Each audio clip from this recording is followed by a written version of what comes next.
On the eastern edge of Great Smoky Mountains National Park, tucked among the mountains of North Carolina, is a place called Cataloochee. A windy, bumpy drive from I-40, nearby Maggie Valley and Waynesville, or from the Big Creek area.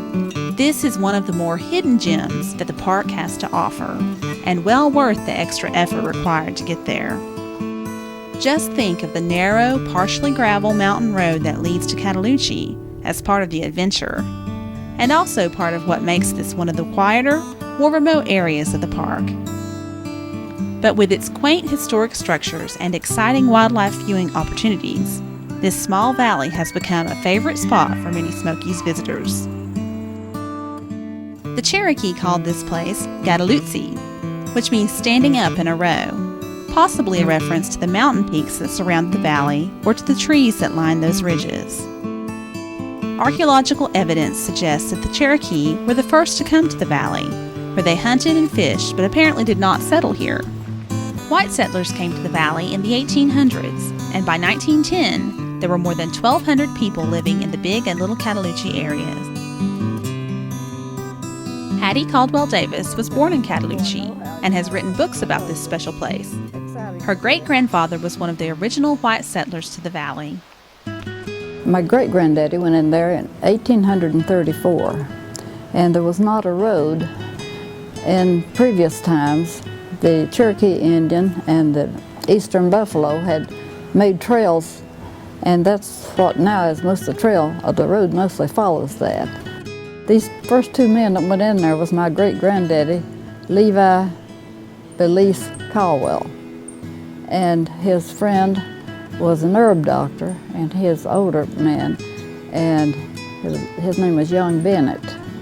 And I think young Bennett had a wife and 3 or 4 children, but when they got in there, it was just a wilderness. They said it looked like a great cathedral. The trees were so big and the limbs were spread way wide, and ferns was waist high, and they're still big, beautiful ferns.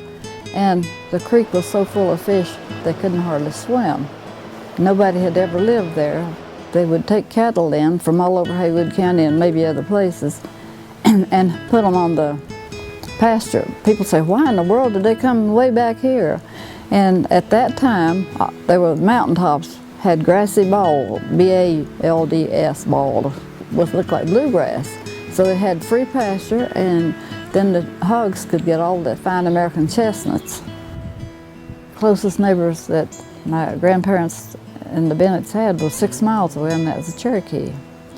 And they had their trail that came through Big Cataloochee, and they'd sometimes go up across Mount Sterling, would stop and spend the night. They wouldn't sleep on the porch. They'd give them food if they had it, you know. And there was never any trouble with Cherokees. Got along wonderful with them. In fact, 3 generations before me spoke Cherokee. Of course, they all farmed, and they was lucky if they had cattle to raise and hogs and sheep. They grew flax and wove it and made their clothes. And they dyed it with indigo. And they could make them black by using it real strong or different shades of blue. They used marigolds and things to get yellow color. Hattie's grandfather's home, the Hiram Caldwell House, has become an enduring icon of Cataloochee. Hiram's son, Eldridge, Hattie's father, was 5 years old when the family moved into the house where he would eventually start his own family. Hattie was born in the Hiram Caldwell House in 1927 and lived there for the first 6.5 years of her life. See, at first they had little bitty log cabins. I think 24 by 16 foot is about the only size 2 men could build. Granddaddy and Bennett had built theirs. And then others started coming in, and they got enough help they could build 2-story log houses. They had plenty of logs. In 1882, they pulled an old water-powered sawmill in there, and that's how they built this house. And all my granddaddy's brothers had nice big homes like that.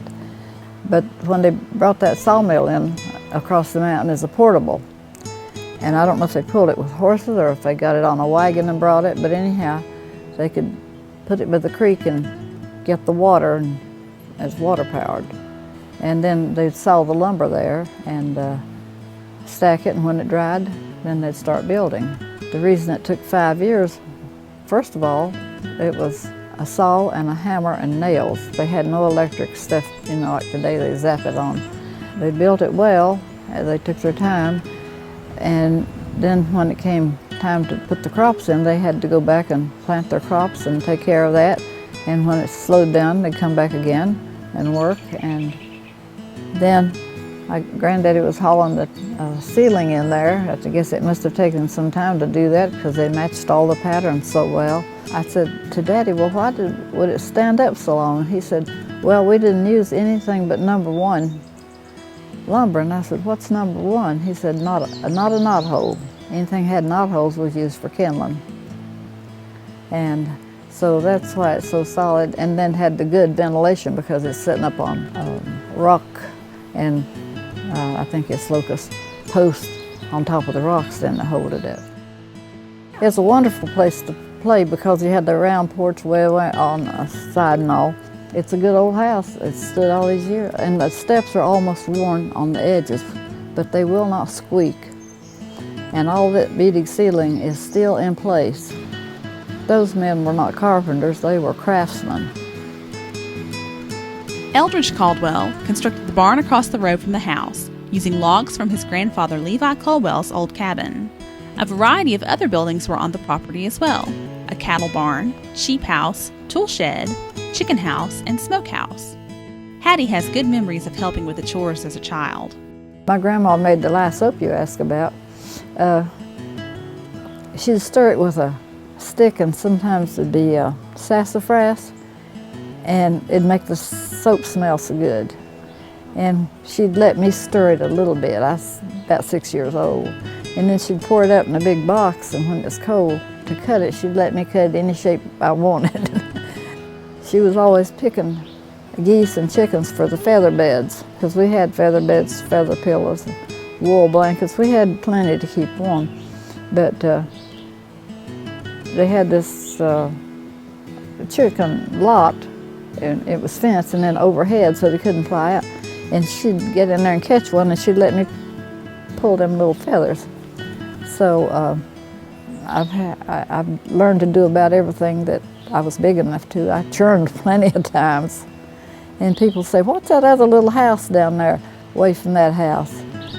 I said, that's the early refrigerator. I said, that's where we kept the milk and any leftover food, and that's where the milk was skimmed off and made the churning, in a big crock jar. It had a cement trough, and it was only about 3 inches deep here, and that's where you could set small things. And then it was like this, and you could set buckets of milk. And I remember all this kind of large buckets we had. That went down one side, and the other side was a shelf all the way down. And they'd take the cream up and get the cream off into the churn jar. And they would leave it there till they got enough to churn. And it was brought to the back porch, and you do all this churning. We carried our lunch to school. Some had little lunch boxes, and some had bags. And a good many of them brought cornbread and milk, and they put it in a creek to keep it cold. And of course, all of them liked it. But then they'd trade with people that had brought biscuits with ham, jelly, and jam, and cake or stuff. They traded with each other. Anyhow, I remember carrying our lunch and swapping and trading for different things and sitting under a tree at lunchtime. If it started to rain, boy, they got out in a hurry to get their dinner before the creek washed it away. Of course, the Farmer's Chapel, it didn't have the bell tower. They didn't have the money, and when the park paid $1,100 for an acre and a quarter in the church, then they built the tower, and they had permission to always come back for worship service and reunion. It had a big pot-bellied stove in it, and I remember it from going to church. And they had lamps on the walls with reflectors, and this is for night service, and then they had a great tall lamp for the pulpit. They dressed up on Sunday. On Saturday, they were getting all fixed. Their shoes had to be polished and shined, their clothes ironed and spick and span. And this picture was made in 1912. And you could see the buggy, horse and buggy here, barely see it. And over here there's a horse, I think it's got a saddle on. That shows that they were not too backwoodsy. They dressed like that. A drive through Cataloochee today offers a chance to see several historic structures, including the Caldwell House, Palmer Chapel, and Beech Grove School. Auto tour booklets are available near the Backcountry Permit Station. For those looking for a nice walk, a 2-mile round-trip walk to the Woody House is an easy trip, almost flat with a few creek crossings on footlogs. It is found on Rough Fork Trail at the end of Cataloochee Road.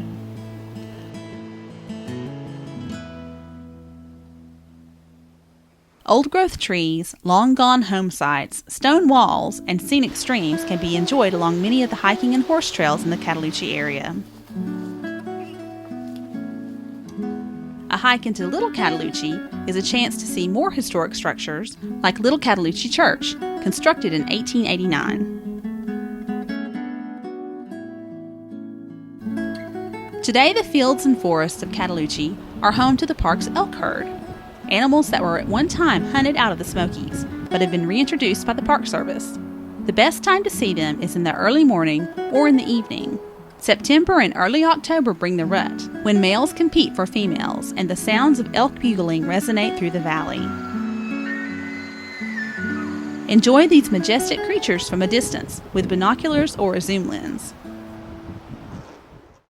The industrious people of Cataloochee cleared and worked their land for 100 years, making productive farms from the wilderness and supporting their families. Now those who visit here experience only a remnant of what this mountain community and its fine people were like. Everybody goes, said they love it, and they said they feel something. Those were good people. When they left their spirit. They died, but their spirit's still there.